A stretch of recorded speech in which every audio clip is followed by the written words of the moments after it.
जमहूरिया के खुतबे में लफ्ज अकलियत का, माइनॉरिटी का जिक्र भी नहीं किया। महीना ऐसा नहीं जाता जहां पर उनको जान से मारने की धमकी नहीं। क्या नरेंद्र मोदी की सरकार तिरंगे के हरे रंग को निकाल देंगी? बिल्किस बानो अगर मुसलमान नहीं होती तो बिल्किस बानो को इंसाफ मिल जाता। श्री असदुद्दीन ओवैसी जी, एक मिनट जरा। जिन माननीय सदस्यों को अपने भाषण सभा पटल पर रखने हैं वो कृपया रखें, उनको अनुमति है, प्लीज। शुक्रिया सर। मैं सदर जमहूरिया के खुतबे की मुखालिफत में खड़ा हुआ हूं। मैं बरसर इख्तिदार जमात से जानना चाहूंगा, क्या ये सच नहीं है कि आप ही के आदादो शुमार 75वां NSSO का डेटा ये कहता है कि 25% मुस्लिम बच्चे पैसों की गुर्बत की वजह से तालीम से ड्रॉप आउट हो जाते हैं।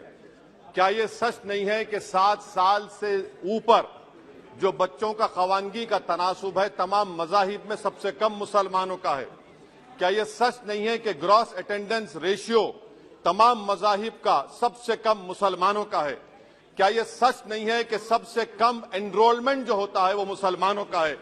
क्या ये सच नहीं है कि AISHE की रिपोर्ट ये कहती है कि हायर एजुकेशन में मुसलमान का तनासुब 5% से 4% पर आ चुका है?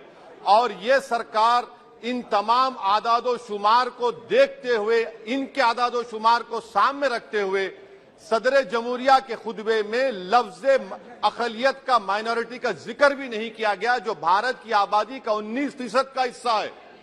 ये इनकी मोहब्बत है अकलियतों से और मुसलमानों से। सर, क्या यह बात सच नहीं है कि आपने माइनॉरिटी के बजट को 40% कम कर दिया, स्कॉलरशिप के पैसों में 560 करोड़ रुपए कम कर दिए?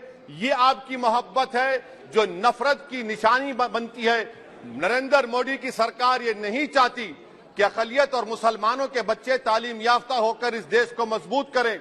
वो उनको हमेशा गुर्बत और नाइंसाफी का शिकार बनाकर रखना चाहती है। सर, दूसरी बात इसमें यह है कि आज अकलियतों को मुसलमानों के ताल्लुक से कोई महीना ऐसा नहीं जाता जहां पर उनको जान से मारने की धमकी नहीं दी जाती। बरसर इख्तिदार जमात के एक MP साहिबा ने कहा कि चाकुओं को सिर्फ तरकारी के लिए इस्तेमाल मत करो, गर्दनें काटने के लिए इस्तेमाल करो। बरसर इख्तिदार जमात के एक MP ने दिल्ली में कहा कि मुसलमानों का समाजी बायकाट करो। बरसर इख्तिदार जमात ने गुलबर्गा के रेलवे स्टेशन को हरा रंग किया गया था, उसको ये कहकर तब्दील कर दिया कि मुसलमानों का रंग है। सर, मैं पूछना चाहता हूं, क्या नरेंद्र मोदी की सरकार तिरंगे के हरे रंग को निकाल देंगी? क्या हरा रंग मुसलमानों का है? क्या नरेंद्र मोदी की सरकार खरबूजे पर पाबंदी आयद कर देगी और देश की जनता से कहेगी कि नागपुर में आपके हेड ऑफिस में उगा हुआ सिर्फ संतरा खाया जाएगा? सर, नारी शक्ति की आप बात करते हैं तो बिल्किस बानो अगर मुसलमान नहीं होती तो बिल्किस बानो को इंसाफ मिल जाता। 20 साल से बिल्किस बानो लड़ रही है, मगर उसका नाम बिल्किस बानो है। आप इंसाफ नहीं करना चाहते बिल्किस बानो से। ये नारी शक्ति आपकी है। पसमानदा मुसलमान से आपकी मोहब्बत, दीजिए 1950 के प्रेसिडेंट ऑर्डर तरमीम करिए, दलित मुस्लिम का स्टेटस पसमानदा को दीजिए। आप नहीं देना चाहते। क्या मजहबी आजादी का उनको हक हासिल नहीं है? स्पीकर साहब, मैं मुसलमान हूं, मेरे बगैर ये मुल्क नामुकम्मिल है। मैं इस मुल्क का यरगमाल नहीं हूं, मैं इस मुल्क का कैदी नहीं हूं। मैं पूरे सिटीजनशिप की राइट को चाहता हूं और अभी चाहता हूं। कब आप बिहार के सुरजापुरी और कोल्हिया बादरी को कौमी OBC स्टेटस देंगे? स्पीकर साहब, दूसरी अहम बात मैं कहना चाह रहा हूं, चीन का जिक्र आपने किया। क्या प्रधानमंत्री अपनी जबान को जुम्बिश देंगे और चीन का नाम लेंगे? क्या आप चीन को डेमचौक और डेमसांग से उखाड़ कर फेंकेंगे? DGP कॉन्फ्रेंस में चेयरमैन साहब कहा गया कि 65 पेट्रोलिंग पॉइंट में से 26 पेट्रोलिंग पॉइंट पर भारत की फौज पेट्रोलिंग नहीं कर सकती है। चीन से आप डरते हैं। अरे, डिसएंगेजमेंट हुआ तो डी-एस्केलेशन कब होगा? डी इंडक्शन कब होगा? चीन से आप डरते हैं। 3 साल से चेयरमैन साहब 50,000 भारत की फौज हजारों फीट चोटियों पर बर्फ में खड़ी हुई है। देश के प्रधानमंत्री को क्या भारत की आवाम पर भरोसा नहीं है? भारत की फौज पर भरोसा नहीं है? अरे, चीन का नाम लीजिए वजीर आजम, डरिए मत चीन से। तीसरी पॉइंट सर, हमारे कानून के मंत्री चले गए। पैराग्राफ 79 और 82 में बेसिक स्ट्रक्चर पर, आईनी ओहदों पर बैठे हुए लोग बेसिक स्ट्रक्चर पर तनकीद करते हैं, लॉ मिनिस्टर कॉलेजियम पर तनकीद करते हैं। इस ऐवान में जब एनजेसी का बिल आया, मैं वाहिद एमपी था, अब याद होगा आपको, जो मैंने कहा था कि भारत के संविधान के खिलाफ होगा बेसिक स्ट्रक्चर के। इंदिरा गांधी से सबक हासिल करना चाहिए। इंदिरा गांधी कहती थी कि जुडिशियरी मेरी पाबंद होना, अब नरेंद्र मोदी कहते हैं कि जुडिशियरी मेरी वफादार होना। इंदिरा गांधी ने 42nd अमेंडमेंट किया, देश की जनता ने इंदिरा गांधी को इख्तियार से बेदखल कर दिया। आप वही इंदिरा गांधी की इरा को ला रहे हैं। आप बताइए स्पीकर साहब, क्या ईसाई मानने वाले व्हाइट टेरर हैं? क्या ईसाई मजहब के लोग व्हाइट टेरर को फरोग देते हैं? आप बताइए। मैं यहां पर जजेस को तहफुज करने के लिए नहीं खड़ा हूं, मैं बेसिक स्ट्रक्चर की हिफाजत में बोल रहा हूं।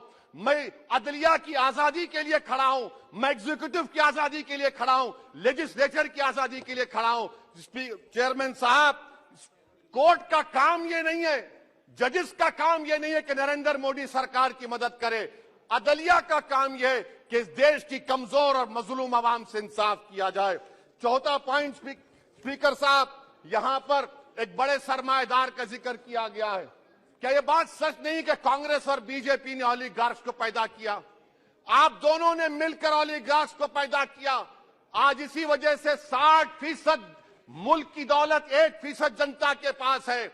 आप दोनों ने बैठकर मलाई खाई और गरीब और नौजवान पिस रहा है। अरे बताओ, ये जो 28 लोगों की लिस्ट है जो देश का पैसा खाकर भाग चुके हैं या बैठे हुए, उसमें कोई मुगलों का नाम है क्या? कोई मुगलों का नाम नहीं है, मगर आप उस पर कुछ नहीं बोलेंगे। संडेसरास कंपनी 15,000 करोड़ नाइजीरिया और केनिया की कोर्ट में जाकर कहती है कि हम हिंदू हैं, भारत को आएंगे तो प्रोसिक्यूशन होगा। आपने कोर्ट में कुछ नहीं कहा, वहां पर एसआईटी आपने बनाई। मगर शुक्र है, मैं लाइटर वेन में कह रहा हूं कि हाइडेनबर्ग अगर यहां होता तो यूएपीए लग जाता उस पर। और सर, मैं नरेंद्र मोदी सरकार को मशवरा दे रहा हूं लाइटर वेन में कि ये अंग्रेजी का अल्फाबेट ए बड़ा अशुभ है आपके लिए। डबल ए को आपने कहा कि बेटा फाइटर एयरक्राफ्ट बनाओ, बैंकरप्ट हो गया। अब कैपिटल ए को आपने 17 इंडस्ट्री दे दिए, हम पूरे विश्व में मार्केट कैप हमारा 5वें नंबर पर आ गया। सर, देश के प्रधानमंत्री से बताना चाह रहा हूं कि वजीर दाखिला का नाम भी ए से शुरू होता है। मैं खत्म कर रहा हूं। मैं चेयरमैन साहब, मैं सरकार से पूछना चाह रहा हूं कि क्या जनवरी 2024 और फरवरी में क्या ये सरकार थर्मो न्यूक्लियर ब्लास्ट करने जा रही है? क्या आपने हमारे अतराफ में देख लिया कि उसके अवाक़िब और नताइज क्या निकलने वाले हैं? चेयरमैन साहब, मैं आपको बता रहा हूं कि चीन के बारे में क्या हमको बीबीसी की रिपोर्टिंग की जरूरत पड़ेगी, जिस तरह 2002 गुजरात के बारे में कहा गया। स्पीकर साहब, अकलियतों के बारे में, मुसलमानों के बारे में एक शायर ने कहा था, आग से आग बुझाने को कहा जाता है, जख्म पे जख्म खाने को कहा जाता है। हम वफादार है बताने के लिए, हमको अपना सर कटाने के लिए कहा जाता है। सर, देश के प्रधानमंत्री पूरे फॉरेन टूर में जाते हैं, वहां पर गांधी का नाम लेते हैं। मुझे अप्रीहेंशन, खदशा इस बात का है कि इस देश में 2 बाबा कौम हो जाएंगे, एक सावरकर होगा और एक सौतेला बाबा कौम। कहीं आप महात्मा गांधी को ना बना दे तो सर मैं खत्म कर रहा हूं सर। इसीलिए मैं आपके जरिए से हुकूमत से मुतालबा करता हूं कि प्लेसेस ऑफ वर्शिप एक्ट को डिस्टर्ब ना किया जाए, मुसलमानों का अक़लियतों का बजट बढ़ाया जाए, बिल्किस बानो से इंसाफ करिए, चीन से मत डरिए प्रधानमंत्री, चीन को कार्ड पर फेंकिए। शुक्रिया सर। सीमित समय लीजिए प्लीज, क्योंकि रिप्लाई भी होने आपको पता है।